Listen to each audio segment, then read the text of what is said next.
Hello.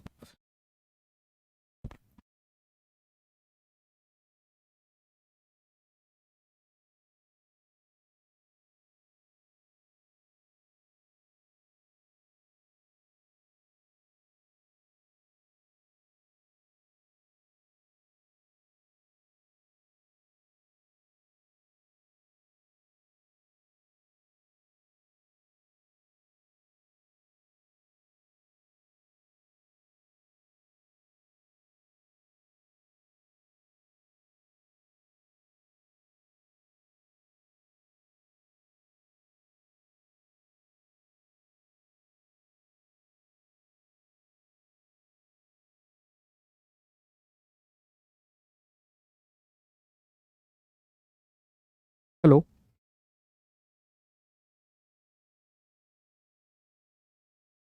Very good morning. क्या आप लोगों को मेरी आवाज़ आ रही है? प्लीज़ एक बार बताइए, एम आई ऑडिबल और not? Very good morning. Okay, चलिए दोस्तों, एक तकनीकी समस्या थी जिस वजह से क्लास कनेक्ट नहीं हो पा रही थी। एंड टीम बहुत, आप मानेंगे नहीं, पर वो काम करते रहे लगातार। और अब फाइनली क्लास कनेक्ट हो गई है, तो हम क्लास को कंटिन्यू करेंगे। ठीक है। नहीं नहीं यार, ऐसा नहीं है। देखो, एक आज ही क्लास ऐसा हुआ है, अन्यथा नहीं होता है। और अब कुछ चीज़ें होती हैं जिन पर हमारा नियंत्रण नहीं होता है ना। अब कोई टेक्निकल एरर आ गया तो उसमें हम नहीं कर सकते कुछ भी, कुछ ना कुछ समस्याएं आ जाती हैं। पर चलिए, हम पुरानी चीज़ को छोड़ेंगे और हमारे टॉपिक पर हम वापस आएंगे और अपनी पढ़ाई को आगे बढ़ाएंगे। ठीक है। तो अभी ये सब छोड़ दीजिए कि अब क्लास लेट हो गई, ब्लेम ग्लेम को ख़त्म करते हैं, आगे बढ़ते हैं, टॉपिक को पढ़ना शुरू करते हैं। ठीक है। तो आइए, आपका स्वागत है। चलिए, तो आप सभी लोगों का दोस्तों बहुत बहुत स्वागत है हमारे आधुनिक भारतीय इतिहास के सेशन में, मॉडर्न इंडियन हिस्ट्री के सेशन में, जिसमें आज हमें हमारा पहला अध्याय पढ़ना शुरू करना है, पहला चैप्टर पढ़ना शुरू करना है। तो एक काम करेंगे, पहले मैं आपको समझाऊंगा और फिर मैं आपको डिक्टेट करवाऊंगा। तो अभी पहला काम ये करें कि सभी लोग हेडिंग लगाएं, आधुनिक भारत का इतिहास लेखन, historiography of Indian nationalism. Heading लगाइए, अभी से हेडिंग लगाइए। और हेडिंग लगाने के बाद ये आयाम लिख लीजिए कि इसमें हम आखिर पढ़ने क्या क्या वाले हैं। कोई भी चैप्टर हम पढ़ेंगे तो चैप्टर की शुरुआत में ही हम उसके डायमेंशंस लिखेंगे, हम उसके आयाम लिखेंगे। तो पहला आयाम आप लिखेंगे इतिहास का विभाजन। यहाँ पर हम ये समझेंगे दोस्तों कि जो इतिहास है वो क्या होता है, इतिहास एक विषय के रूप में कैसे आगे बढ़ा, और इतिहास को दुनिया में तीन अलग अलग भागों में बांटा जाता है।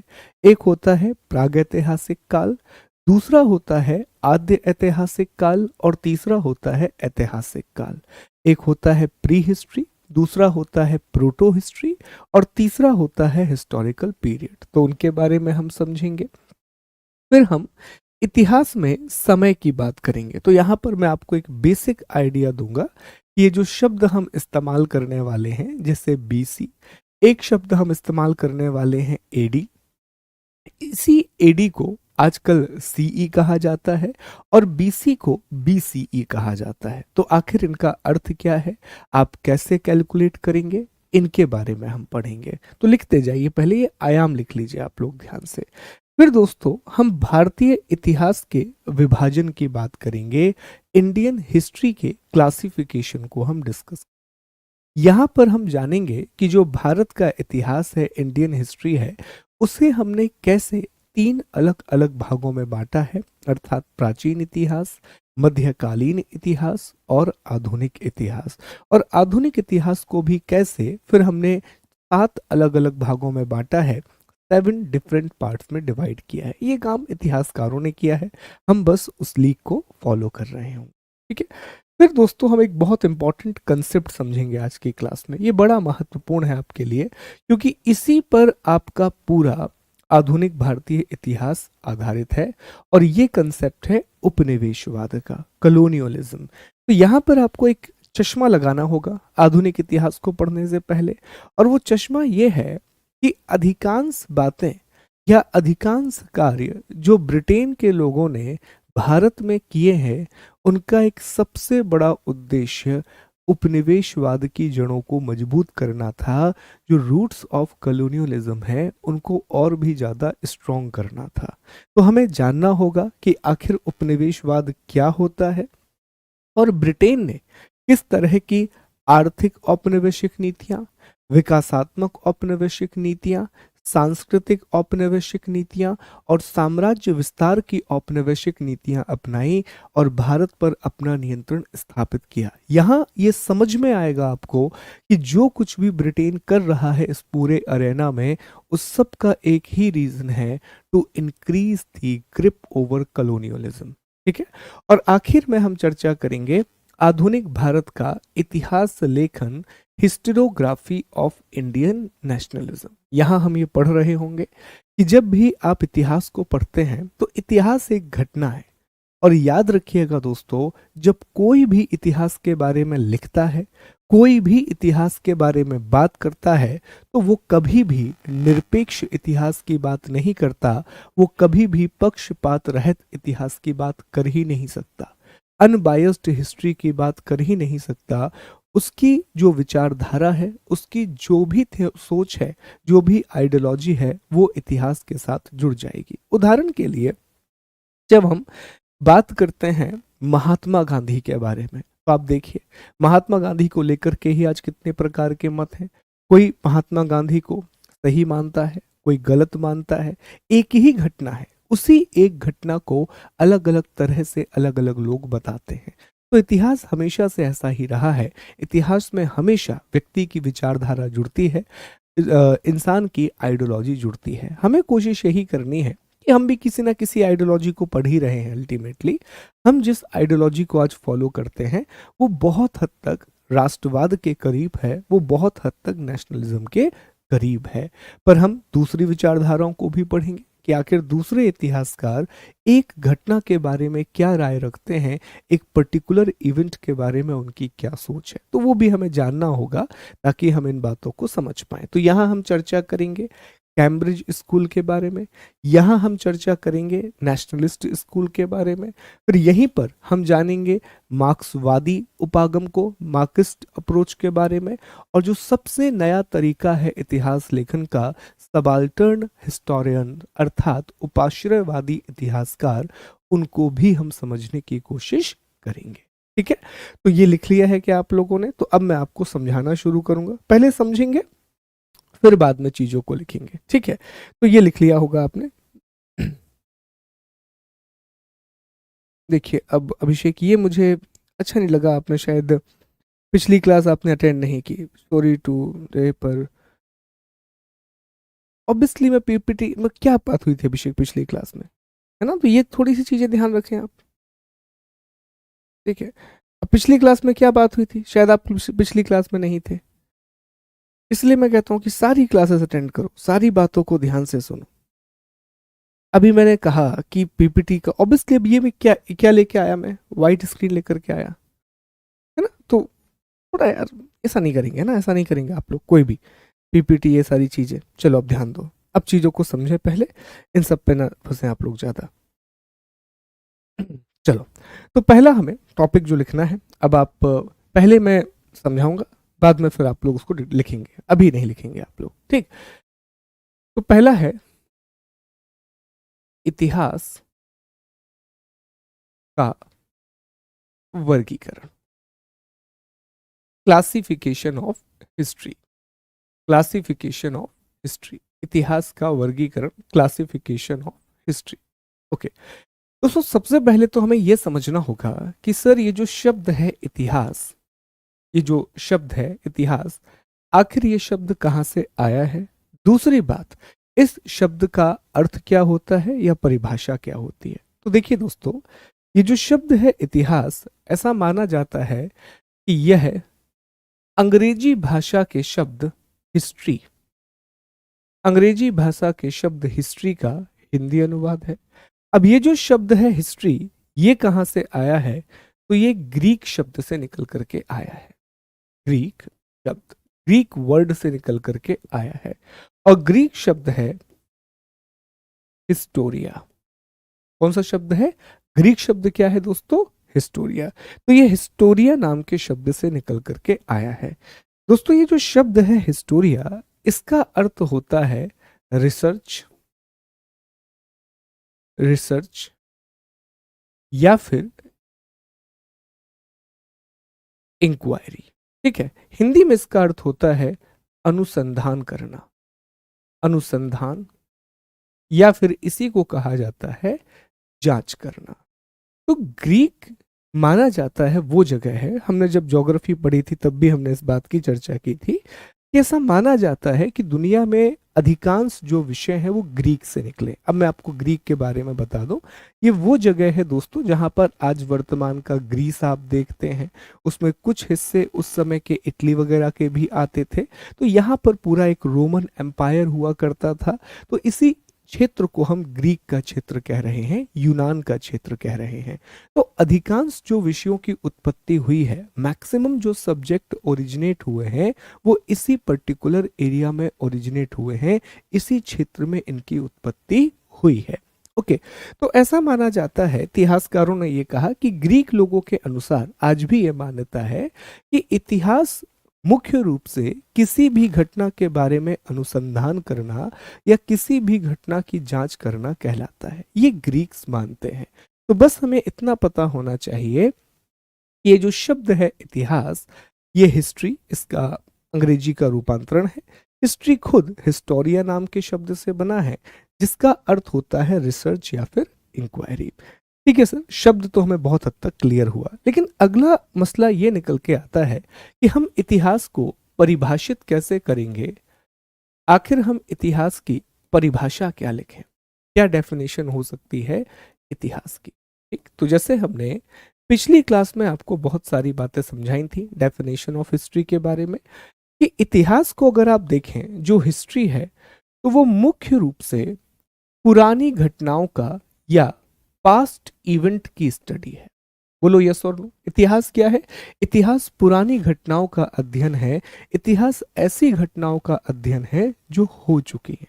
तो वही सवाल पैदा होता है कि सर इतिहास में तो ऐसे बहुत सारी घटनाएं हुई हैं, तो क्या हम हर एक घटना का अध्ययन करेंगे? नहीं, इतिहास में उन्हीं पास्ट इवेंट को स्टडी किया जाता है जो हमारे प्रेजेंट के लिए रेलेवेंट होती हैं, जो हमारे वर्तमान के लिए प्रासंगिक होती हैं। उदाहरण के लिए आज भारत में हमें देखने मिलता है कि हमारे इंडिया का कल्चर, हमारे इंडिया की सोसाइटी, हमारा एडमिनिस्ट्रेशन, हमारी जुडिशरी, इन सब पर ब्रितानी प्रभाव है।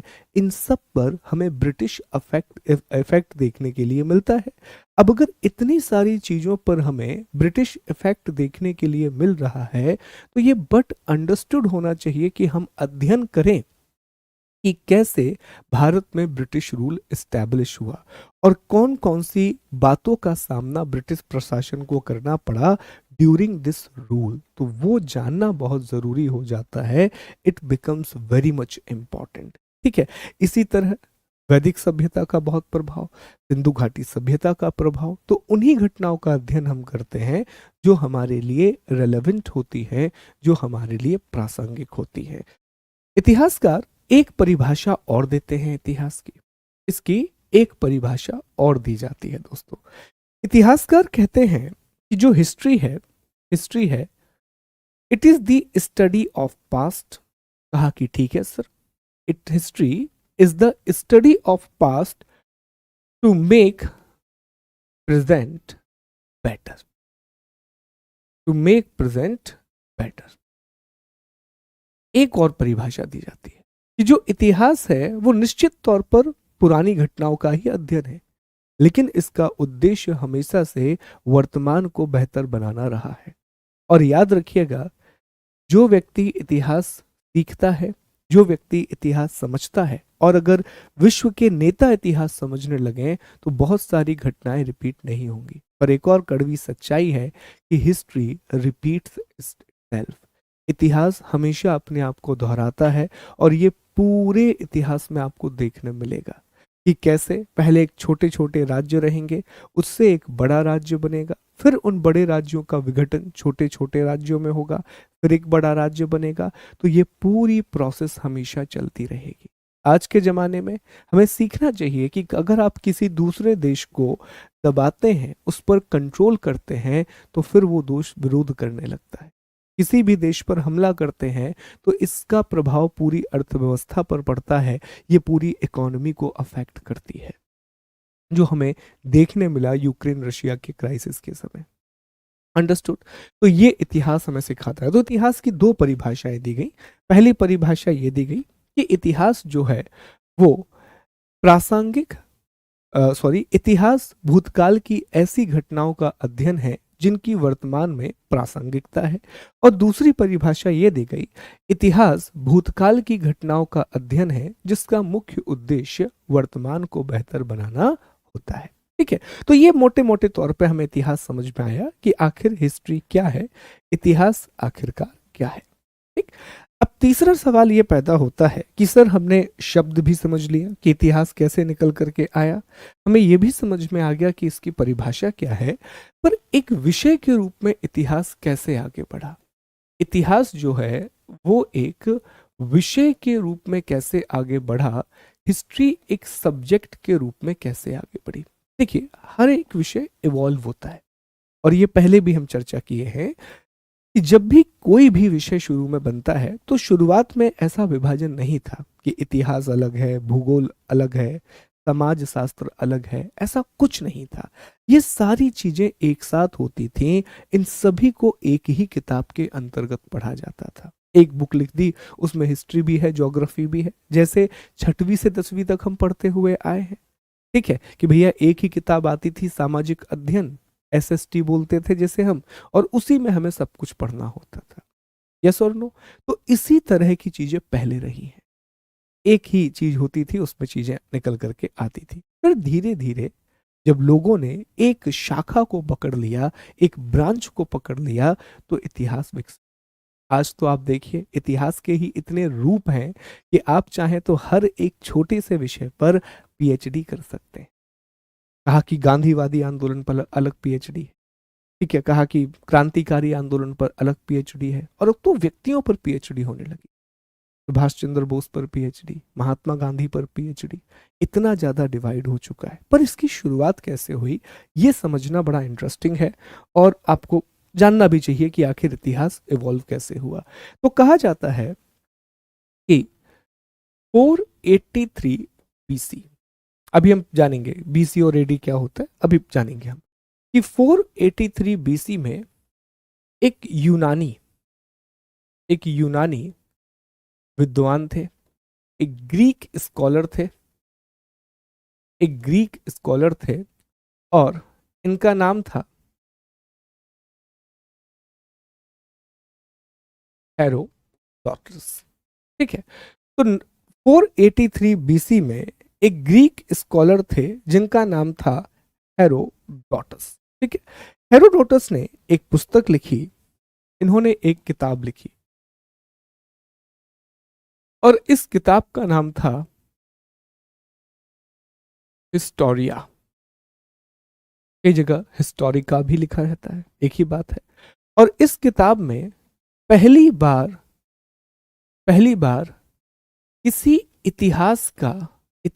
किसी घटना का क्रमबद्ध विवरण किया गया।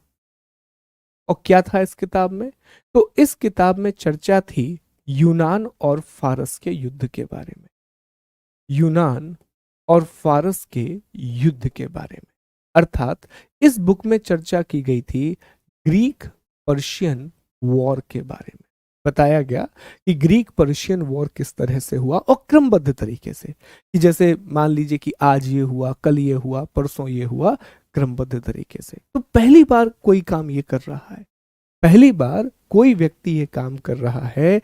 तो इसीलिए दोस्तों, इसीलिए हेरोडोटस को क्या कहा गया, हेरोडोटस को कहा गया फादर ऑफ हिस्ट्री। क्या कहा गया, फादर ऑफ हिस्ट्री कहा गया हेरोडोटस को। ये इतिहास के जनक हैं।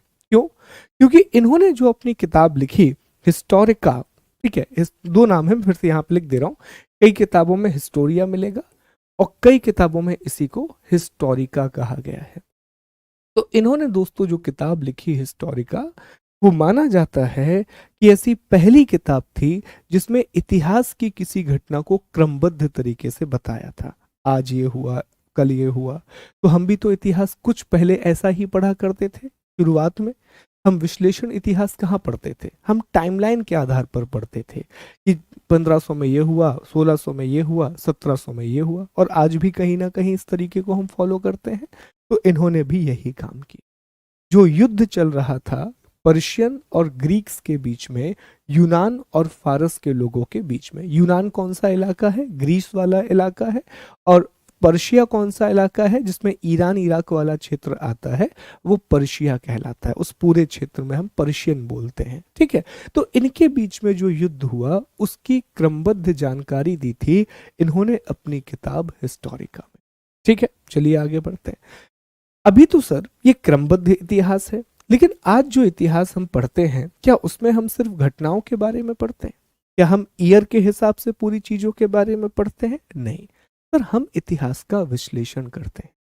हम ये जानने का प्रयास करते हैं। हम सिर्फ ये नहीं पढ़ते कि 1498 में वास्को डिगामा इंडिया आया। अब हम ये जानने की कोशिश करते हैं कि ऐसा क्या हुआ कि 1498 में ही वास्को डी गामा आया। इससे पहले क्यों नहीं आया कोई? क्यों इससे पहले कोई अफ्रीका के केप ऑफ गुड होप, जिसका पुराना नाम केप ऑफ स्ट्रोम था, वहां से होते हुए इंडिया नहीं आया? क्या हो रहा था ऐसा? फिर वास्को डी गामा आया तो उसने यहां पर अपनी कंपनी की स्थापना क्यों की? वास्को डी गामा यहां आया तो उसने क्यों भारत के सोशल कल्चर को चेंज करने की कोशिश की? ये सब हम अब जानते हैं। अब हम सवाल उठाते हैं कि आखिर ऐसा क्यों हुआ। पहले हम सिर्फ पढ़ते थे क्या हुआ, अब हम पढ़ते हैं क्यों हुआ और कैसे हुआ। तो ऐसे इतिहास को हम एनालिटिकल हिस्ट्री बोलते हैं। ऐसे इतिहास को हम विश्लेषणात्मक इतिहास का नाम देते हैं। तो इसकी शुरुआत कैसे हुई ये भी आपको समझना होगा, विच इज ऑल्सो इंपॉर्टेंट। अब देखिए, ठीक है, ओके। अब ये कहा जा रहा है कि लगभग 411 ईसा पूर्व एक और यूनानी विद्वान आए, एक और ग्रीक स्कॉलर आए, और इनका नाम है क्यूसी क्यूसी दाइदीज, ठीक है। क्यूसी दाइदीज नाम के एक और ग्रीक स्कॉलर आए, ठीक है। थोड़ा समय के बाद आए, हेरोडोटस के बाद में आए, और इन्होंने एक किताब लिखी, इन्होंने एक पुस्तक लिखी, और पुस्तक का नाम था पेलोपोनेशियन युद्ध का इतिहास, हिस्ट्री ऑफ पेलोपोनेशियंस वॉर। अब ये पेलोपोनेशियंस युद्ध क्या है, पेलोपोनेशियन युद्ध क्या है? वो बेसिकली जो एक इलाका है ग्रीक वाला, तो भी मैं आपको मैप में भी दिखाऊंगा। तो उस क्षेत्र में आपस में कुछ युद्ध हो रहे थे, स्पार्टा के बीच में युद्ध हो रहे थे। उसी को इन्होंने क्या कहा है? पेलोपोनेशिया। उस क्षेत्र को पेलोपोनेशिया कहा जाता था। इसमें, इस किताब में चर्चा की गई है स्पार्टा, जिसके ऊपर 300 मूवी बनी है, स्पार्टा और एथेंस के बीच में युद्ध की, एथेंस के बीच में युद्ध की। और ये सिर्फ घटना का क्रम नहीं बताता, बल्कि ये उसका विश्लेषण भी करता है। ये सिर्फ आपको सीक्वेंस नहीं बताता इवेंट का, बल्कि उसे एनालाइज भी करता है। तो जो किताब लिखी गई पेलोपोनेशियाई युद्ध का इतिहास, जो लिखी थी थ्यूसिडाइडीज ने, जिसमें स्पार्टा और एथेंस के युद्ध के बारे में बताया गया था, ये यूनानी लोग ही थे जो आपस में लड़ रहे थे। इसमें सिर्फ घटनाओं का जिक्र नहीं है, इसमें घटनाओं के साथ साथ उनका विश्लेषण भी किया गया, उनको एनालाइज भी किया गया, ठीक है। तो इसीलिए दोस्तों, जो थ्यूसिडाइडीज हैं, इन्हें कहा जाता है फादर ऑफ साइंटिफिक हिस्ट्री। क्या कहा जाता है? Father of scientific history, okay. Father of scientific history अर्थात वैज्ञानिक इतिहास के जनक। इतनी बेसिक बातें पहले आपको पता होनी चाहिए कि इतिहास क्या है, इतिहास का शब्द कैसे आया और इतिहास एक विषय के रूप में आगे कैसे बढ़ा। तो चलिए लिखना शुरू करेंगे अब आप लोग। बताइए यहाँ तक समझ में आया? बहुत बेसिक है, मुझे लगता है कि यहाँ तक आपको समझ में आ गया होगा, इसमें कोई भी समस्या नहीं जानी चाहिए। अंडरस्टूड?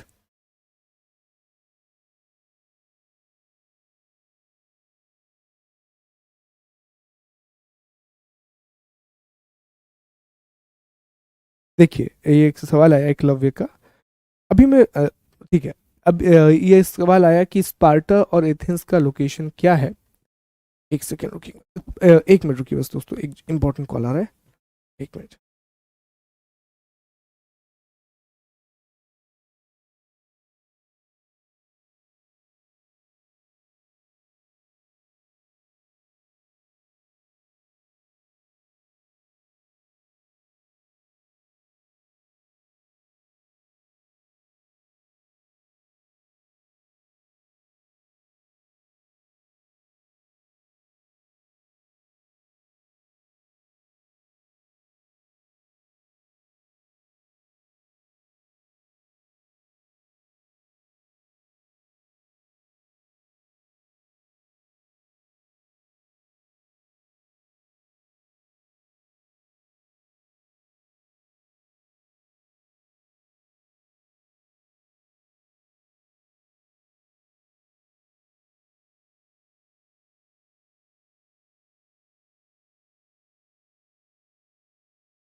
देखिए ग्रीक, जैसे मैंने आपको इसका लोकेशन बताया, तो याद कीजिए हमने मैपिंग में एक जगह पढ़ी थी, ग्रीस नाम की जगह है ना। तो उस समय जो ग्रीस का क्षेत्र है, उसके आसपास तुर्की का कुछ क्षेत्र है, फिर उसी में इटली का कुछ क्षेत्र है, यहीं पर हो रहा था। ये सब कुछ घटनाएं हम यहीं की चर्चा कर रहे हैं। ठीक है, चले तो अब लिखना शुरू करेंगे आप लोग। लिखना शुरू करें। ओके, चले लिखें, पहला पॉइंट लिखें आप लोग। हेडिंग लगाइए, हेडिंग लगाइए, पहली हेडिंग इतिहास का विभाजन। पहली हेडिंग लगाओ आप लोग, इतिहास का विभाजन। नंबर 1, इतिहास का विभाजन।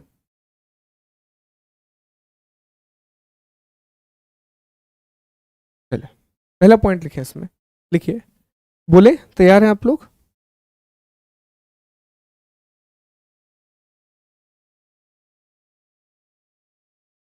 लिखना शुरू करें। Shall we start?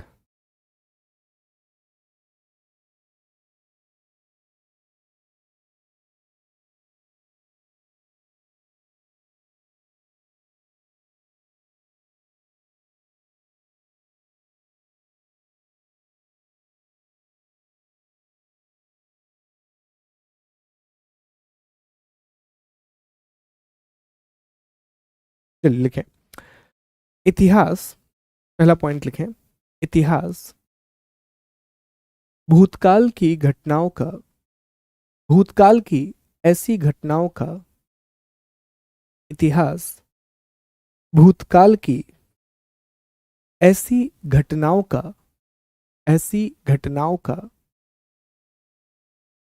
अध्ययन है, अध्ययन है जो जो वर्तमान में प्रासंगिकता रखती है, जो वर्तमान में प्रासंगिकता रखती है।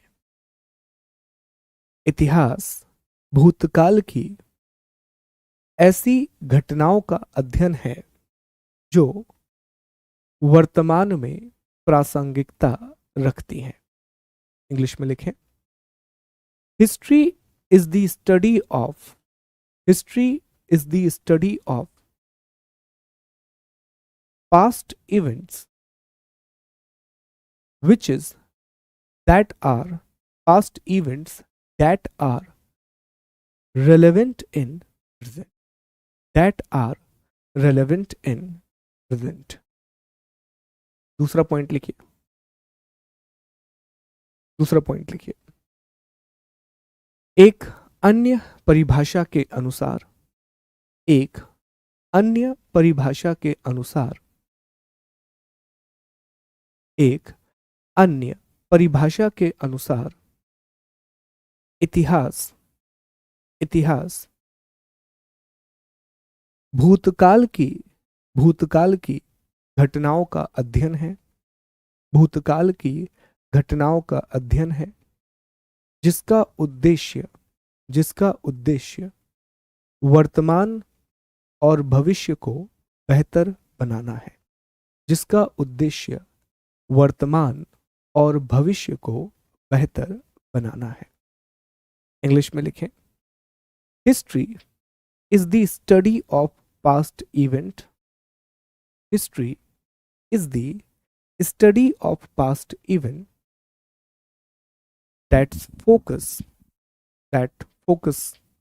on betterment of present and future, betterment of present and future। Understood? बात समझ में आई आपको यहाँ तक? ठीक है, अब इसमें आप तीसरा पॉइंट लिखें। अब इसमें आप तीसरा पॉइंट लिखें। थर्ड पॉइंट आप इस तरह लिखेंगे। जो थर्ड पॉइंट है जो मैंने अभी लिखा था,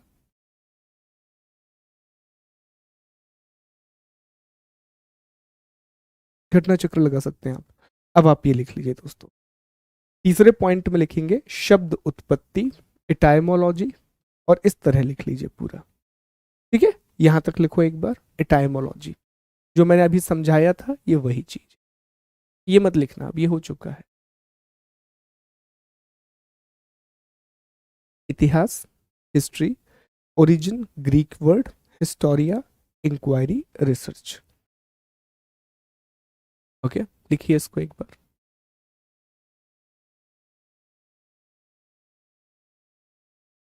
ये तीसरा पॉइंट है आपका, थर्ड पॉइंट, शब्द उत्पत्ति, इटाइमोलॉजी कहते हैं इसे।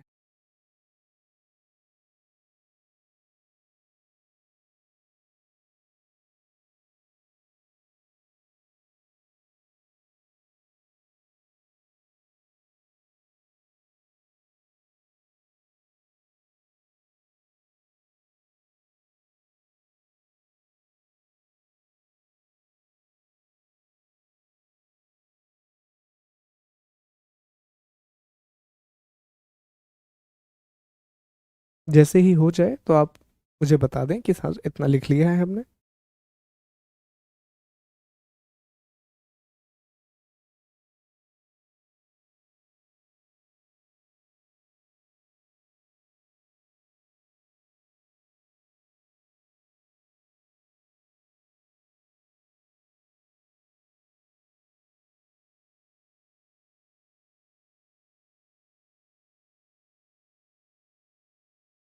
ठीक, अब ये लिख लीजिए इतना। नंबर 4 डाल के लिखना दोस्तों। हाँ, number 4, history development as a subject, इतिहास विषय के रूप में विकास। ये पूरा लिख लीजिए आप, नंबर 4।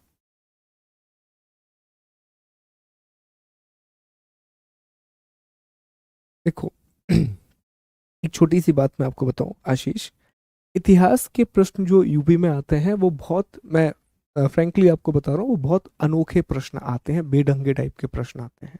तो आप उन प्रश्नों को मत देखो जो बहुत अलग प्रकार के हैं, आप उन प्रश्नों को देखो जिन्हें हम सामान्य तरीके से सॉल्व कर सकते हैं, है ना? क्योंकि अगर इतिहास के आप उन प्रश्नों को सॉल्व करने जाएंगे तो उनका कंटेंट आपको कहीं नहीं मिलता।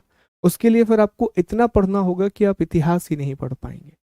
ठीक है, तो इतिहास के प्रश्न बहुत कठिन है।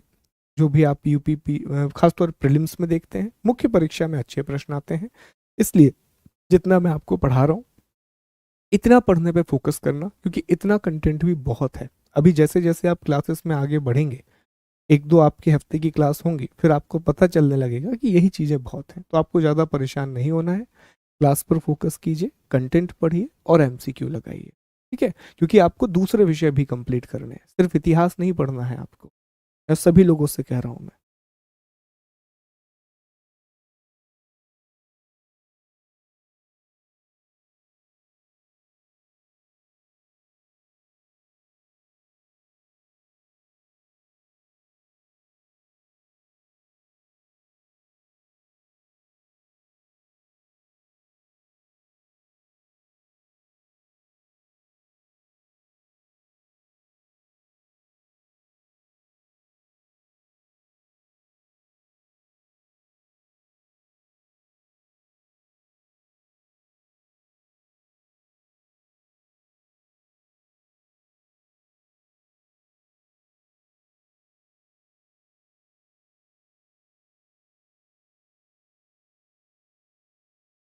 वहीं आप ये क्या करें, इससे अच्छा पढ़ाई ही मत, मतलब क्या हुआ इस चीज का।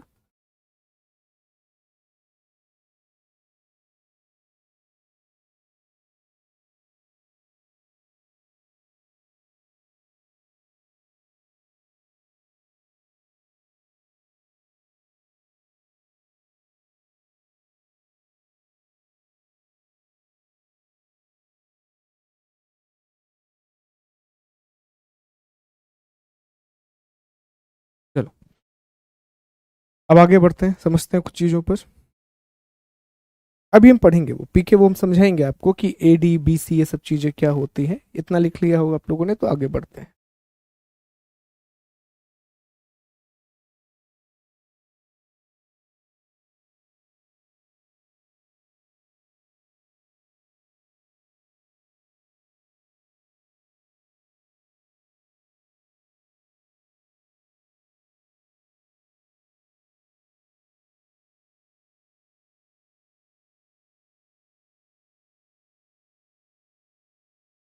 माही, आप जहां पर भी हैं, आपको सादर नमस्कार मेरा सभी की ओर से, क्योंकि आप एक महामूर्ख व्यक्ति हैं। आप कैसे हैं, अगर आप लड़का हैं लड़की हैं, आप एक महामूर्ख व्यक्ति हैं। ठीक है, और इतने मूर्ख हैं आप कि आपका जीवन में कुछ नहीं होगा। ठीक है, तो कल से क्लास मत आना मेरी। ओके, बकवास करना है, फालतू पढ़ना ही नहीं है, बिल्कुल फालतू बकवास। ये क्या है, ये क्या है ये, मूर्ख इंसान, पागल, मूर्ख बिल्कुल, ये क्या है। और 2 दिन से चिल्ला रहा हूँ, समझ ही नहीं आता आप लोगों को। ये होगा दोस्तों, अभी 4-5 दिन क्लास में ये फालतू डिस्टर्बिंग एलिमेंट आएंगे, इन्हें कुछ नहीं पता, कुछ भी नहीं पता, बस मूर्खता करने आएंगे। और इस बार मैं आपको छोड़ूंगा नहीं, फालतू बकवास मत करना क्लास में। ओके, ये क्या किया मैंने, हाँ ही, समझ में आया कि पढ़ना है कि नहीं पढ़ना है। ऐसे लोगों को ना क्लास से ब्लॉक करना चाहिए। दिक्कत ये है कि पढ़ना नहीं है, लोगों को डिस्टर्ब करना है बस। ठीक, तो do not come in the class if you have problem. आप पढ़ लीजिए जहां से पढ़ना है। मूर्ख, बिल्कुल मूर्ख, महामूर्ख।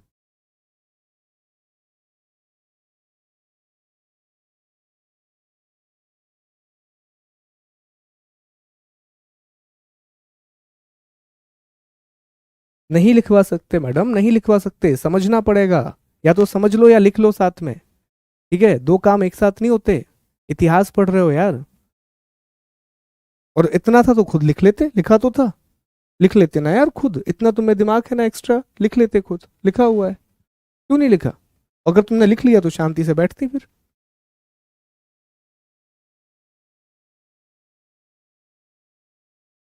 चलो आगे बढ़े, लिख लिया आप लोगों ने इतना।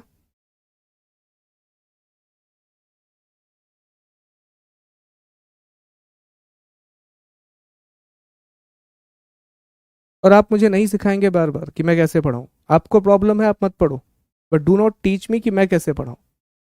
ठीक है, तुमसे ज्यादा पढ़ लिख रखा है, तुमसे ज्यादा अनुभव है, इसलिए यहाँ पे हूं। अगर तुम इतने अनुभवी होते तो पढ़ नहीं रहे होते अभी।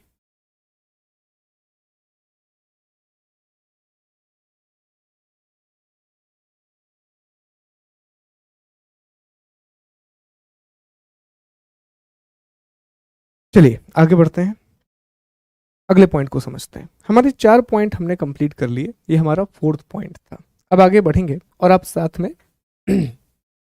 5वें नंबर पे आते हैं। अब हमें यह समझना होगा कि इतिहास को हम कितने तरीके से बांट सकते हैं। तो आप इस साथ में ही लिखिएगा मेरे, इतिहास का विभाजन, इतिहास का विभाजन,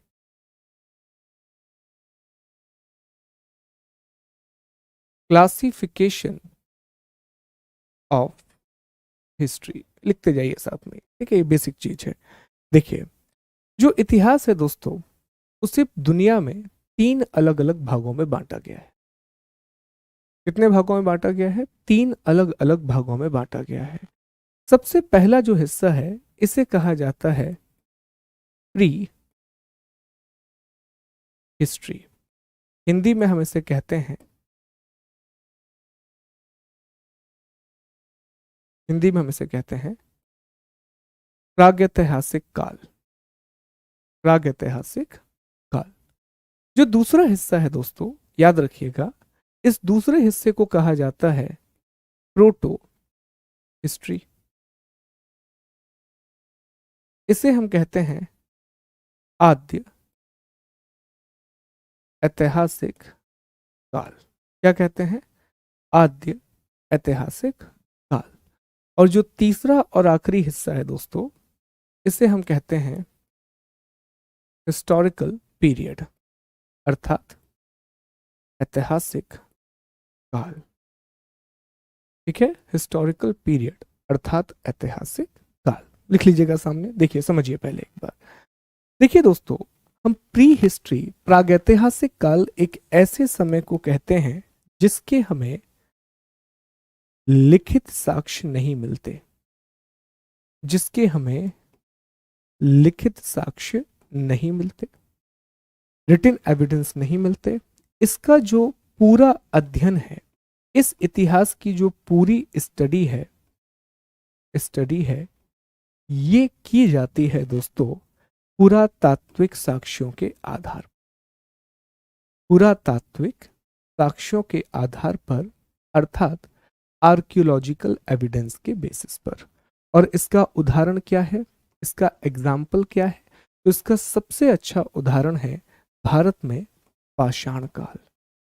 भारत में पाषाण काल अर्थात stone age, stone age in India. देखो, तो प्री हिस्ट्री बेसिकली दोस्तों इतिहास का एक बिल्कुल शुरुआती चरण है। इस समय मानव का विकास हुआ है, मानव अभी आदिम अवस्था में है, अर्थात प्रिमिटिव एज में है। और इस समय जो मानव का जीवन है उसमें किसी भी प्रकार का स्थायित्व नहीं है, किसी भी प्रकार की लिपि का निर्माण नहीं हुआ है। दो अलग अलग शब्दों का इस्तेमाल हम करेंगे। देखो, एक होता है भाषा अर्थात लैंग्वेज, और एक होता है लिपि अर्थात स्क्रिप्ट। दो अलग अलग चीजें हैं।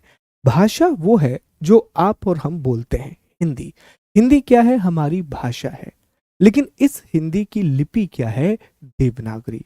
तो ये माना जाता है कि हो सकता है इस समय उन्होंने कोई भाषा का विकास कर लिया हो, कोई लैंग्वेज का विकास कर लिया हो, जिससे वो आपस में बात कर रहे हो। कुछ ना कुछ तो उन्होंने बना ही लिया होगा, शायद कुछ ऐसे चिन्ह बना लिए होंगे, साइन बना लिए होंगे। लेकिन इस समय हमें किसी भी प्रकार का कोई लिपि नहीं मिलती। और अगर कोई लिपि नहीं है तो बट नेचुरल सी बात है कि आपको रिटन एविडेंस नहीं मिलेगा, लिखित साक्ष्य नहीं मिलेगा। इस समय के इतिहास का जो पूरा का पूरा अध्ययन है वो पुरातात्विक साक्ष्यों पर आधारित है, वो आर्कियोलॉजिकल सर्विसेज, आर्कियोलॉजिकल सोर्सेज पर बेस्ड है। सर, आर्कियोलॉजिकल सोर्स क्या होते हैं? तो आर्कियोलॉजिकल सोर्सेज को कहा जाता है इतिहास के भौतिक साक्ष्य। क्या कहा जाता है? इतिहास के भौतिक साक्ष्य। इसे कहा जाता है फिजिकल एविडेंस ऑफ हिस्ट्री। तो इसमें आप किसी पेंटिंग का अध्ययन कर सकते हैं, घड़े जो मिट्टी के बर्तन होते हैं उनका अध्ययन किया जाता है, कोई घर है, कोई गुफा है, या फिर कोई इमारत है, उसका अध्ययन किया जाता है। इसी के तहत हम सिक्कों का अध्ययन करते हैं, क्वाइंस को स्टडी करते हैं। ठीक है, तो ये सारी चीजें निकल करके आती हैं। फिर इतिहास का दोस्तों जो दूसरा हिस्सा है, जो सेकंड पार्ट है, वो भी आपको याद रखना है कि इतिहास के दूसरे हिस्से को हम क्या कहते हैं? तो जो प्रोटो हिस्ट्री है, इसका अर्थ है कि इस समय जो इतिहास है उसके लिखित साक्ष्य, इस समय के इतिहास के जो लिखित साक्ष्य हैं, जो रिटन एविडेंस हैं, वो अवेलेबल हैं। इस समय के इतिहास के लिखित साक्ष्य प्रस्तुत किए गए हैं और वो अवेलेबल हैं।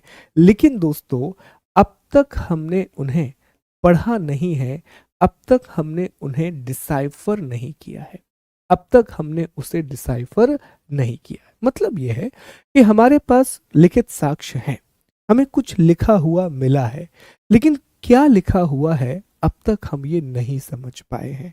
और याद रखिए, इतिहास में जो चीजें आपको मिलती हैं, जो रिटन एविडेंस आपको मिलते हैं, उनको पढ़ना इतना आसान नहीं होता। उस समय अलग प्रकार की भाषाएं चलती थी। और इसका सबसे अच्छा उदाहरण क्या है? तो इसका सबसे बढ़िया जो उदाहरण है वो है सिंधु घाटी सभ्यता, इंडस वैली सिविलाइजेशन। सिंधु घाटी सभ्यता में आपको बहुत सारी मोहर मिली हैं। मोहर मतलब होता है सील। और उन मोहरों के ऊपर अलग अलग चिन्ह बने हुए हैं। कहीं मछली का चिन्ह बना हुआ है, अधिकांश जगह आपको एक सींग वाले घोड़े का चिन्ह मिलेगा जिसे यूनिकॉर्न कहा गया है। कहीं पर आपको पशुपतिनाथ की मोहर मिलती है। ठीक है, आपको और भी चीजें उसमें, एक सांड है, गेंडा है, कुछ सिंपल चिन्ह बनाए गए हैं। तो ऐसा करके हमें 26 के आसपास कुछ अक्षर मिले हैं सिंधु घाटी सभ्यता में। लेकिन अब तक हम उनका अर्थ नहीं निकाल पाए हैं। अब तक कोई भी व्यक्ति उन्हें डिसाइफर नहीं कर पाया है। ठीक है, तो इसीलिए हमने क्या कहा कि ऐसा कोई भी काल इतिहास का, ये सिर्फ भारत के लिए नहीं है, पूरी दुनिया के लिए है। इतिहास का कोई भी ऐसा काल जिसके लिखित साक्ष्य उपलब्ध हों लेकिन हमने उन्हें अब तक पढ़ा ना हो, उसे हम क्या कहते हैं? हम आद्य इतिहास कहते हैं। उसे हम प्रोटो हिस्ट्री के नाम से जानते हैं। ठीक है, ये आपको याद रखना है। फिर हम आते हैं ऐतिहासिक काल के ऊपर कि सर हिस्टोरिकल पीरियड क्या होता है। तो ऐतिहासिक काल का अर्थ बड़ा सिंपल है कि लिखित साक्ष्य उपलब्ध हैं, अर्थात रिटन एविडेंस अवेलेबल है। क्या है? रिटन एविडेंस अवेलेबल है और हमने उनको पढ़ भी लिया है, हमने उन्हें डिसाइफर कर लिया है। हमने उन्हें डिसाइफर कर लिया है। उसका उदाहरण क्या है? वैदिक काल से अब तक का इतिहास, वैदिक काल से वर्तमान तक का इतिहास, वर्तमान तक का इतिहास। History from, history from Vedic age to present, history from Vedic age to present. ठीक है, याद रखिएगा, वैदिक काल से लेकर के वर्तमान तक का जो इतिहास है, इनके हमें लिखित साक्ष्य मिले हैं, इनके हमें रिटन एविडेंस मिले हैं और इन लिखित साक्ष्यों को हमने पढ़ा भी है, इन रिटन एविडेंस को हमने पढ़ा भी है। ठीक, तो ये हो गया दोस्तों आपका एक और बेसिक तैयारी कि आखिर किस इतिहास की आपको चर्चा करना है, प्री हिस्ट्री, प्रोटो हिस्ट्री और हिस्ट्री। अब मेरा आपसे एक सवाल है, आप कमेंट में जवाब दीजिएगा कि जो आधुनिक भारत का इतिहास है, मॉडर्न इंडियन हिस्ट्री है, उसे आप किस में रखोगे? प्री, प्रोटो या हिस्ट्री? उसे आप प्रागैतिहासिक काल कहोगे, आद्य ऐतिहासिक काल कहोगे या ऐतिहासिक काल कहोगे? बताइए, कमेंट करके बताइए, क्या कहोगे आप उसे दोस्तों?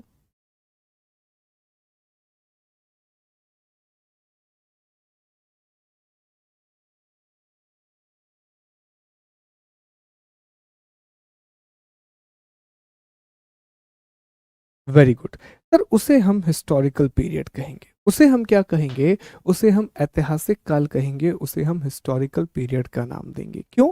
क्योंकि उसके लिखित साक्ष्य उपलब्ध हैं और उन लिखित साक्ष्यों को हमने पढ़ा भी है। ठीक है, आगे बढ़ते हैं। तो ये भी हमारा एक पॉइंट कंप्लीट हुआ। तो यहाँ हमने समझा कि आखिर इतिहास का परिभाषा क्या है, इतिहास शब्द कैसे आया, इतिहास एक विषय के रूप में कैसे आगे बढ़ा, और साथ ही साथ में हमने ये भी जानने की कोशिश की कि जो इतिहास है दोस्तों, तो इतिहास के बारे में जो 3 अलग अलग विभाजन हैं वो किस तरह से किए गए हैं। चलिए अब हम आगे बढ़ते हैं और ये समझने का प्रयास करते हैं कि भारत का इतिहास कितने भागों में बांटा गया है, इंडिया की हिस्ट्री कितने भागों में बांटी गई है। तो ये लिखा भी हुआ है, आप देख सकते हैं। प्री हिस्ट्री है, ये प्रोटो हिस्ट्री है और ये हिस्टोरिकल पीरियड है जो मैंने आपको बताया।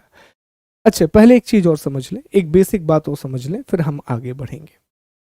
हमारा पहले अध्याय का दूसरा पॉइंट, इतिहास का, इतिहास में समय। ये भी थोड़ा जान लें क्योंकि ये बहुत कंफ्यूज करेगा आपको। इतिहास में समय, टाइम इन द हिस्ट्री, इसको जरा समझने का प्रयास करें। तो आपने कुछ शब्दों को जरूर सुना होगा। जैसे आपने एक शब्द सुना होगा बीसी, इसका अर्थ होता है बिफोर, बिफोर क्राइस्ट। ठीक है, बीसी। एक शब्द आपने और सुना होगा, BCE। इसका अर्थ होता है बिफोर कॉमन एरा। ठीक, इसी तरह आप लिखते जाइएगा साथ में। इसी तरह आपने एक और शब्द सुना होगा और वो शब्द है AD, एनो डोमिनी। और एक शब्द आपने सुना होगा CE, अर्थात कॉमन एरा। ये कुछ वर्ड आपने इतिहास में पढ़े होंगे, और जब भी आप इतिहास का अध्ययन करते हैं आप इन्हीं शब्दों को देखते हैं, BC, BCE, AD और CE। तो पहले तो इनका फुल फॉर्म हमें पता चल गया कि सर BC का अर्थ है बिफोर क्राइस्ट, AD का अर्थ है एनो डोमिनी, BCE का अर्थ है बिफोर कॉमन एरा, और CE का अर्थ है कॉमन एरा। लेकिन इन्हें कैलकुलेट कैसे करते हैं, ये क्या है, और ये दो दो शब्द क्यों दिए गए, इसके बारे में समझना जरूरी है। देखें, मान लीजिए कि हम इतिहास को एक पूरी टाइमलाइन की तरह समझें कि ये हमारा पूरा एक इतिहास है, इसे हमने एक लाइन बना करके समझने की कोशिश करी। ठीक, और हम ये मानते हैं कि इतिहास में एक समय था जिसे हमने कंसीडर किया है जीरो, जिसे हमने क्या माना है, शून्य। अब क्रिश्चियनिटी में ये माना जाता है, जो ईसाई धर्म है उसमें ये माना जाता है कि ये वो समय है जब ईसा मसीह का जन्म हुआ। जब क्या हुआ, जब ईसा मसीह का जन्म हुआ, अर्थात बर्थ ऑफ जीसस क्राइस्ट, ये वो समय माना गया। ऐसा क्रिश्चियनिटी में कहा गया। क्रिश्चियनिटी में कहा गया कि जीरो वो समय है जहां पर ईसा मसीह का जन्म हुआ, जहां पर बर्थ हुआ जीसस क्राइस्ट का। तो कहा गया कि ऐसा तो नहीं है कि इसके पहले दुनिया में कुछ नहीं हुआ था। ईसा मसीह के जन्म के पहले भी बहुत कुछ हुआ था। भारत में दुनिया की शहरी सभ्यता बन गई थी पहली, भारत में वैदिक धर्म का उदय हो गया था, ये सारे काम हो चुके थे। तो कहा कि कैसे काउंट करेंगे इस चीज को। तो क्रिश्चियनिटी में फिर ये कहा गया, उसमें एक कंसेप्ट दिया गया कि देखिए, इस जीरो से पहले का जो भी समय है उसे हम नाम देंगे बिफोर क्राइस्ट। उसे हम क्या नाम देंगे, बिफोर क्राइस्ट। और इस जीरो के बाद का जितना भी समय है उसे हम नाम देंगे एनो डोमिनी, अर्थात AD। तो कहा कि कैलकुलेट कैसे करेंगे, तो उन्होंने कहा कि देखो, जैसे मान लो कि यहां पर एक डेट दी गई है, ये ऐसे बढ़ेगा। जैसे मान लो यहां पर है 1000 BC, तो फिर ये हो जाएगा 500 BC। इसी तरीके से यहां पर 400 BC, और ये मान लीजिए आ गया एक, यहां लिख दे रहा हूं मैं 1 BC। तो ये हमेशा टाइम उल्टा चलता है, BC वाला टाइम, 1000, 500, 400, 1। तो अभी हमने आपको दो डेट लिखवाई थी, एक हमने लिखा था 483 BC और एक हमने लिखा था 411 BC। तो अगर मैं इसे टाइमलाइन में ड्रॉ करूं तो ये कुछ इस तरह ड्रॉ होना चाहिए। यहां पर हमारा है जीरो, ठीक है, तो 483 यहां आएगा, मतलब ये और पुरानी घटना है। और अगर मैं कहूं कि 411 यहां आएगा तो मतलब ये कंपैरेटिवली नई घटना है। तो BC इस तरह आगे बढ़ता है, जबकि जो AD है वो सीधे सीधे आगे बढ़ता है। जैसे मान लो कि यहां पर 100 आ गया, यहां मान लो 200 आ गया, और अभी यहां पर 300 आ गया। और अभी हम कहां पर हैं दोस्तों, तो अभी हम 2023 AD में हैं। तो ये बिल्कुल सीधे सीधे आगे बढ़ेगा। अब एक चीज है जो बड़ा इंपॉर्टेंट है कि हम कैलकुलेट कैसे करते हैं सर इस पूरे टाइम को, आखिर हम इस टाइम को निकालते कैसे हैं। आपको मैंने दो डेट दी, एक डेट हमने आपको दिया 500 BC और एक डेट हमने आपको दिया 500 AD। और मेरा प्रश्न आपसे यह है कि मैं कितने साल पहले की बात कर रहा हूं। जनरली हम इतिहास को ऐसे ही समझते हैं, अगर एक डेट लिखी हुई है तो हमारा दिमाग कैसे प्रोसेस करता है कि अच्छा ये इतने साल पुरानी घटना है। कहीं पर आपने पढ़ा 1503, तो आपके दिमाग में आ गया अच्छा ये लगभग 500 साल पहले की बात हो रही है। 1757 प्लासी का युद्ध, तो आपके दिमाग में आ गया कि अच्छा ये रफली 300 साल पुरानी बात हो रही है, ऑलमोस्ट 300 साल पहले की बात यहाँ पर हम कर रहे हैं। तो अगर आपको दो डेट दी गई है, एक 500 बीसी और एक दिया गया है 500 एडी, तो आप ये किस तरह कैलकुलेट करेंगे? तो बड़ा सिंपल है दोस्तों, जब भी आपको बीसी में कोई डेट मिले, बीसी में आपको कोई डेट मिले, तो जो भी अभी चल रहा है उसमें जोड़ दीजिए। होता यह है कि जनरली 2023 चल रहा है तो 2022 में जोड़ा जाता है, पर ठीक है चलेगा अभी।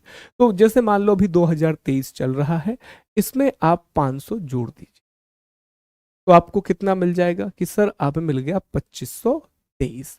तो 500 बीसी का अर्थ ये हुआ कि हम लगभग 2500 साल पुरानी बात कर रहे हैं, हम ऑलमोस्ट 2500 ईयर पुरानी बात कर रहे हैं। और दूसरा शब्द मैंने आपको दिया कि अगर मान लो लिखा हुआ है 500 एडी, तो इसे कैसे कैलकुलेट करोगे? तो बड़ी सिंपल सी बात है कि सर जो भी चीज अभी चल रही है उसमें हम 500 को घटा देंगे, तो रफली कितना आएगा? 1500।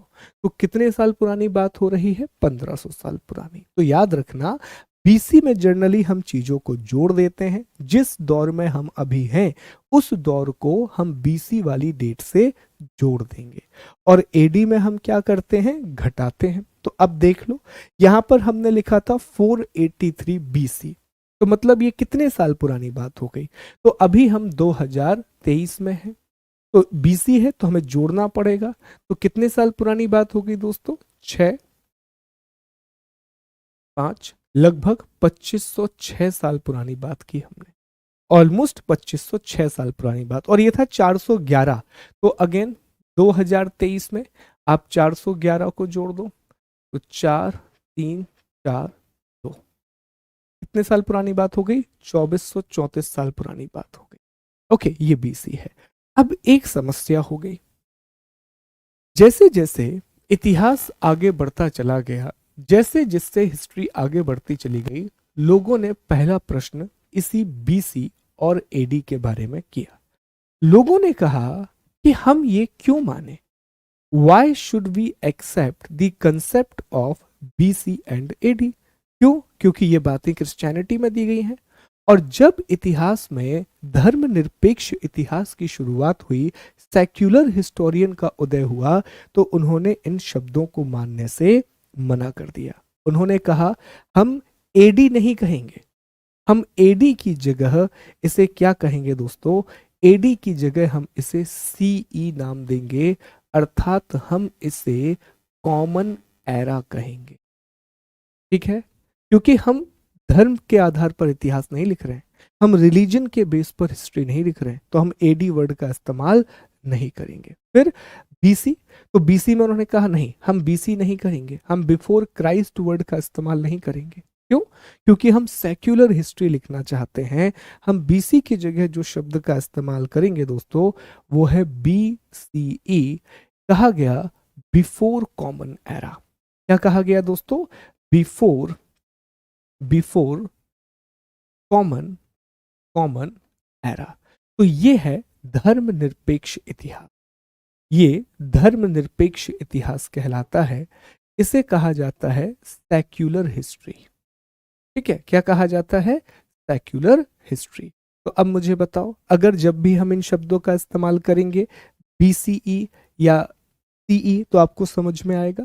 सही तरीका यही है कि बीसी और एडी की जगह हमें बीसीई और सीई लिखना चाहिए, ये ज्यादा बेहतर तरीका है इतिहास को लिखने का। लेकिन अभी भी आप बीसी और एडी को लिखा हुआ देखेंगे तो आपको परेशान नहीं होना है ज्यादा, आप में दोनों वर्ड में से कोई भी इस्तेमाल कर सकते हैं, there is no such issue. बताइए, अंडरस्टूड? लिख लिया आपने? समझ में आया आपको?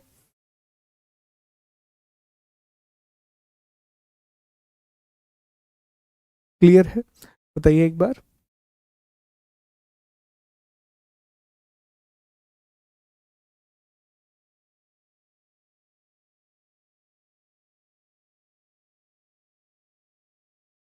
सी अगेन एकलव्य, इसके बारे में हम यही कहेंगे, नहीं कंट्री ने डिफाइन नहीं किया, ओके ओके, उन्हें आपको बहुत बहुत शुभकामनाएं जन्मदिन की। ये कंट्री ने डिफाइन नहीं किया किसी, ये इतिहासकारों ने डिफाइन किया है, BCE और CE। ठीक है। एक और बात आप समझ लें कि ये जो है ये इतिहासकारों ने डिफाइन किया है, और BC और AD ये जो है ये क्रिश्चियनिटी की किताबों में डिफाइन किया गया, क्रिश्चियन इतिहासकारों ने इसको डिफाइन किया। ठीक है, चलिए, तो ये हमारा एक और हिस्सा कंप्लीट होता है, एक और टॉपिक हमारा कंप्लीट होता है। हाँ, हिंदी में बिल्कुल यही लिखना है, इसमें हिंदी इंग्लिश नहीं करेंगे दोस्तों, ये एक जैसा लिखेंगे आप। ठीक, चले, तो अब हमारे दो हिस्से कंप्लीट हो गए पहले चैप्टर के। उम्मीद है कि आपने ये लिख लिया होगा। अब हम तीसरे हिस्से पर आ रहे हैं, ये जरा PPT से आपको समझना पड़ेगा। इसमें आप समझ लें कि ये BC AD ये सब कुछ लिखा हुआ है। ये देखिए, बर्थ ऑफ जीसस क्राइस्ट। तो क्रिश्चियन टर्म में AD को हमने क्या कहा, एनो डोमिनी कहा। BC को हमने क्या कहा, बिफोर क्राइस्ट। लेकिन सेक्युलर जो टर्मिनोलॉजी है उसमें हमने BC को BCE नाम दिया, अर्थात बिफोर कॉमन एरा, और CE को हमने कॉमन एरा कहना शुरू किया।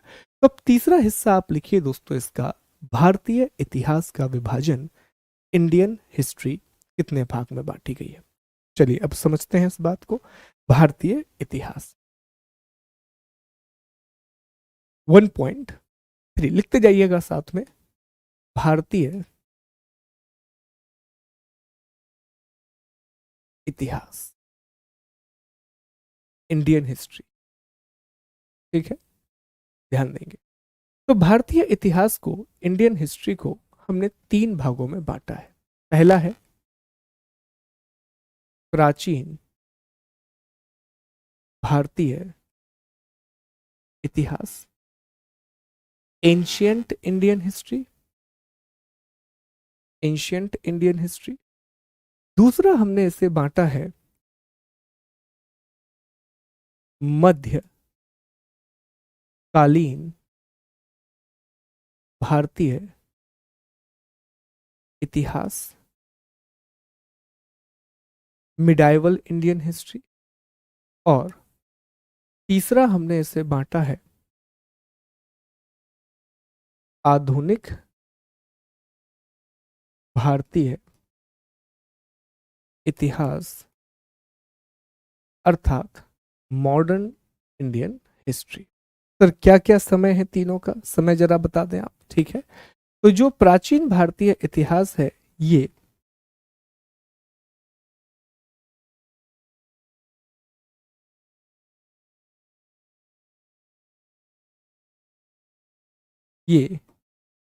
प्राग ऐतिहासिक, ये प्राग ऐतिहासिक काल से लगभग 712 AD तक का इतिहास। ठीक है, प्राग ऐतिहासिक काल से शुरू होकर के लगभग 712 AD तक का काल है। प्री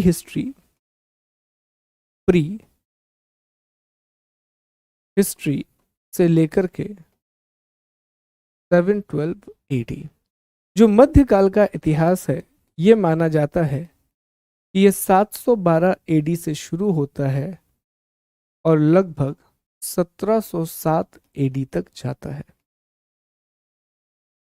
ठीक, मध्यकाल जो आधुनिक भारतीय इतिहास है इसकी शुरुआत मानी जाती है 1707 AD से, और ये वर्तमान तक में है। हर चीज आधुनिक भारतीय इतिहास है। एक कई जगह इसको डेट भी बता देते हैं, तो ये 3 डेट हैं। अब सवाल ये निकल करके आता है कि सर हमने इतिहास को ऐसे क्यों बांटा, कोई विभाजन है, ऐसा क्या हुआ, इतिहास को हम किस आधार पर बांटते हैं। क्योंकि इतिहास तो घटनाएं हैं, उनको हम 3 भागों में कैसे बांट सकते हैं कि ये एंशियंट हिस्ट्री है, ये मिडाइवल हिस्ट्री है, और ये मॉडर्न हिस्ट्री है। तो इसका आधार होता है परिवर्तन। ध्यान से सुनिएगा मेरी बात को, लिख लिया होगा आपने। इसका आधार क्या होता है दोस्तों, परिवर्तन, अर्थात चेंजेस। ध्यान देंगे, परिवर्तन किस रूप में होते हैं, चेंजेस किस रूप में होते हैं।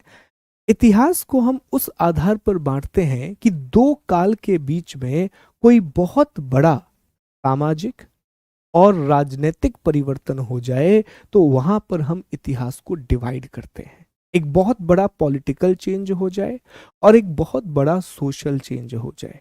जरा थोड़ा समझाएं इसको कैसे, उदाहरण के द्वारा समझो। देखो, 700 एडी तक 700 एडी तक अगर आप देखें तो भारत में जो शासन व्यवस्था चल रही है, इंडिया में जो पूरा पॉलिटिकल सिस्टम है, उसमें मुख्य रूप से आपको भारतीय तत्व देखने के लिए मिलेंगे। उसमें मुख्य रूप से आपको इंडियन कल्चर का डोमिनेंस देखने के लिए मिलेगा। चाहे आप सिंधु घाटी सभ्यता की बात करें, चाहे आप वैदिक सभ्यता की बात करें, इसके बाद आप महाजनपदों की बात करें, मौर्यंस की बात करें, गुप्तास की बात करें, ऐसा नहीं है कि विदेशी आक्रमण नहीं हुए, विदेशी आक्रमण हो रहे हैं, लेकिन फिर भी जो पूरा यहाँ पर कल्चर है, जो पूरी संस्कृति है, उसमें आपको इंडियन एलिमेंट ही देखने मिले, जो मुख्य रूप से वैदिक साहित्य से लिए गए हैं, वैदिक लिटरेचर से लिए गए हैं। लेकिन 712 एडी में, 712 एडी में भारत पर पहला सफल मुस्लिम आक्रमण होगा और एक अरबी मुसलमान मोहम्मद बिन कासिम इंडिया पर अटैक करेगा। अब जैसे ही मोहम्मद बिन कासिम इंडिया पर अटैक करेगा तो यहां पर पहली बार जो सिंध वाला क्षेत्र है, वहां पर आप इस्लामी राज्य का उदय देखेंगे, इस्लामी शासन प्रणाली का उदय देखेंगे। तो अब तक जो भारत में शासन व्यवस्था चल रही थी, अब तक भारत में जो सामाजिक व्यवस्था चल रही थी, उसमें भारतीय तत्व प्रखर थे, उसमें इंडियन एलिमेंट जो है वो ज्यादा इंपैक्टफुल थे। लेकिन जैसे ही मोहम्मद बिन कासिम भारत में पहले मुस्लिम राज्य की स्थापना करेगा, यहां से आप देखेंगे कि धीरे धीरे इस्लामिक कल्चर का डोमिनेंस बढ़ेगा, नई शासन प्रणाली निकल करके आएगी, समाज पर इसका गहरा प्रभाव पड़ेगा, तो सोशल ऑर्डर भी चेंज होगा, धीरे धीरे इकोनॉमिक प्रैक्टिसेस भी आएंगी, तो आर्थिक हालात नए बनेंगे और प्रशासन पर, एडमिनिस्ट्रेशन पर डेफिनेटली इसका प्रभाव पड़ेगा। तो हमने ये कहा कि यहां हमें इतिहास के बीच में एक क्लियर डिवीजन देखने मिल रहा है। यहां के इतिहास की अपनी विशेषता है, लेकिन मध्यकाल के इतिहास की अपनी विशेषता है, तो हमने इसे डिवाइड कर दिया। तो विभाजन का आधार क्या बना? परिवर्तन। कैसे परिवर्तन? बहुत बड़े परिवर्तन। तो जब हम किसी भी देश का इतिहास बांटते हैं ना, किसी भी कंट्री की हिस्ट्री को हम बांटते हैं, तो हमेशा उसमें सांस्कृतिक, धार्मिक, सामाजिक, आर्थिक, राजनीतिक और प्रशासनिक परिवर्तनों को ध्यान में रखा जाता है। फिर सर अगला क्या हुआ? इसके बाद ऐसा क्या हुआ कि हमने कहा कि ये मध्यकाल है और एक आधुनिक है। यहां पे क्या हुआ सर? ठीक, ध्यान देंगे तो ये वो समय है, लगभग 1000 साल का समय है, जब उत्तर भारत के क्षेत्र पर, नॉर्थ इंडिया के रीजन पर मुस्लिम या इस्लामिक प्रशासन का डोमिनेंस रहेगा। इसके बाद अब भारत में यूरोपियों का शासन शुरू होने वाला था। यूरोपियंस अब रूल करने वाले थे और इन यूरोपियन में सबसे प्रमुख होने वाले थे अंग्रेज। अंग्रेज के साथ पुर्तगाली भी थे, फ्रांसीसी भी थे, डच भी थे, लेकिन ये भारत के बहुत छोटे हिस्से में थे। पोर्चुगीज वगैरह क्या थे? बहुत छोटे हिस्से में थे ये सारे लोग, है ना। अधिकांश हिस्से पर कौन था दोस्तों? तो मैक्सिमम जगह पर अब ब्रितानी शासन शुरू होने वाला था, एक यूरोपियन प्रणाली शुरू होने वाली। और एक बार फिर जो यूरोपियन सिस्टम शुरू होगा, वो इंडिया की सोसाइटी, इंडिया के एडमिनिस्ट्रेशन, इंडिया की पॉलिटी, इकोनॉमी, सबको पूरी तरह से बदल देगी। हम पहली बार अधिनियम जैसे शब्दों का इस्तेमाल करेंगे, हम एक्ट जैसे वर्ड का इस्तेमाल करने लगेंगे, हमें हाई कोर्ट का कंसेप्ट पता पड़ेगा, सुप्रीम कोर्ट के बारे में पता चलेगा, रेलवे का डेवलपमेंट होगा, तकनीक बढ़ जाएगी, टेलीफोन का आविष्कार हो जाएगा, ये सारी चीजें यहाँ हो। तो इन सब घटनाओं ने फिर भारत के इतिहास में बड़ा परिवर्तन किया। तो हमने कहा कि अब जो इतिहास है वो एक अलग तरह का इतिहास है, तो इसे हमने आधुनिक भारत का इतिहास बोल दिया। तो याद रखिएगा, इतिहास में किसी भी घटना का जब आप विभाजन करते हैं, जब आप उसे बांटते हैं, तो आप इन्हीं आधारों पर उसे बांटते हैं, इन्हीं पैरामीटर्स पर आप उन्हें डिवाइड करते हैं। तो ये है भारत का इतिहास, इंडिया की हिस्ट्री। जिसमें प्राचीन भारतीय इतिहास है जो प्राग ऐतिहासिक काल से 712 एडी तक है, मध्यकालीन भारतीय इतिहास है जो 712 एडी से 1707 एडी तक है, और आधुनिक भारतीय इतिहास है जो 1707 एडी से लेकर के वर्तमान तक या कई जगह 1950 एडी तक दिखाई देता है। और ये उसका अलग से विभाजन है। जैसे ये हम पढ़ चुके हैं, आधुनिक भारत को यूरोपीय कंपनियों का आगमन, ब्रिटिश नीतियां और आरंभिक विद्रोह, समाज सुधार आंदोलन, भारतीय राष्ट्रवाद का उदय, भारत में गांधीवादी आंदोलन, भारत में क्रांतिकारी आंदोलन और भारत की स्वतंत्रता और पुनर्गठन। तो ये हमने ऑलरेडी पढ़ लिया है कि हाँ सर, सिलेबस में हम ये पढ़ चुके हैं कि हमारा इतिहास इसी तरह से आगे बढ़ेगा। ठीक, चलिए तो अगली हेडिंग अब आप लगा लीजिए, उपनिवेशवाद कॉलोनियलिज्म। ये हमारा अगला टॉपिक होगा जो हम कल पढ़ेंगे, जो हम कल की क्लास में स्टडी करेंगे। ठीक है, तो कल सुबह 8 बजे आपसे मुलाकात होगी। थोड़ा सा आज डिले होगी class due to the technical error. ठीक है, कल से हम 8 बजे इसको शार्प शुरू करेंगे और कल हम यूरोपीय कंपनियों के भारत आगमन को समझेंगे, थोड़ा सा उपनिवेशवाद की चर्चा करने के बाद और थोड़ी सी चर्चा भारतीय इतिहास के लेखन के बारे में करने के बाद। ठीक है, और यूरोपीय कंपनियों का आगमन, arrival of Europeans in India हम डिस्कस करेंगे। ठीक, ओके, ये पीडीएफ जो है मैं आपको प्रोवाइड करा दूंगा। वैसे सारी बातें आपने लिखी ली हैं तो अलग से आपको पीडीएफ की आवश्यकता नहीं पड़ेगी। Thank you so much. बताइए, कोई डाउट है तो आप पूछ सकते हैं।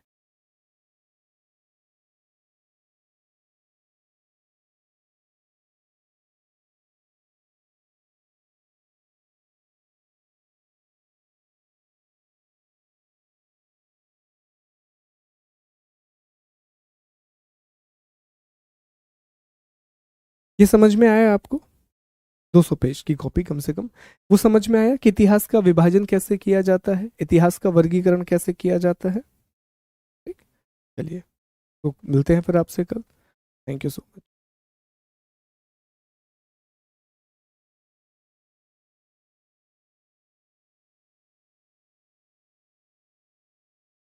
हाँ, ईसवी और ईसा पूर्व लिख सकते हैं, कोई दिक्कत नहीं है। इंडियन नहीं, ये डिवीजन किसी ने नहीं किया राहुल, ये इतिहासकारों ने किए हैं और कुछ इतिहासकार इसको अलग अलग तरह से मानते हैं, है ना। तो हमने वो लिखा है जो हमारी एनसीईआरटी की किताबों में है, तो ये डिवीजन इतिहासकार करता है। थैंक यू यार, thank you so much. Okay Madhuri, मैं बात करता हूँ टीम से। थैंक यू यार, मैं कोशिश करता हूँ ममता। ओके, मैं थोड़ा और नहीं नहीं, अभी तो क्या होगा, अभी तो ये देखो बेसिक चीजें चल रही हैं। अच्छा, एक काम करोगे दोस्तों आप लोग, अगर मैं आपको एक छोटा सा होमवर्क दूं, इतना आप इतना लिख करके आ जाओगे क्या घर से? मैं कल बहुत अच्छे से समझा दूंगा, इतना बस लिख लोगे क्या आप? सिर्फ इतना। उपनिवेशवाद लिखने के बाद पहले आप क्या करना, सिर्फ उपनिवेशवाद की परिभाषा लिखना। ये परिभाषा दी गई है उपनिवेशवाद की और ये नव उपनिवेशवाद की, क्योंकि कल हमें आगे बढ़ना है यूरोपीय कंपनियों पर। तो उपनिवेशवाद और नव उपनिवेशवाद की परिभाषा लिख लेना और ये बना के आ जाना। ये कर लोगे आप लोग? ठीक है, इतना कर लेना तो हमारा समय कल बचेगा और मैं आपको बहुत अच्छे से समझा पाऊंगा चीजों को। ठीक है, ये समझने वाली चीज ज्यादा है तो कल मैं आपको विस्तार से ये समझा दूंगा। ठीक है, चलिए तो कल आपसे मिलते हैं, मुलाकात करते हैं और बढ़िया टॉपिक है कल। आपको बड़ा मजा आएगा जब आप हिस्टोरियंस को समझोगे कि इतिहासकार भारत के बारे में क्या क्या बातें करके गए हैं। ठीक, thank you so much, God bless you, take care. नहीं, एनसीईआरटी अलग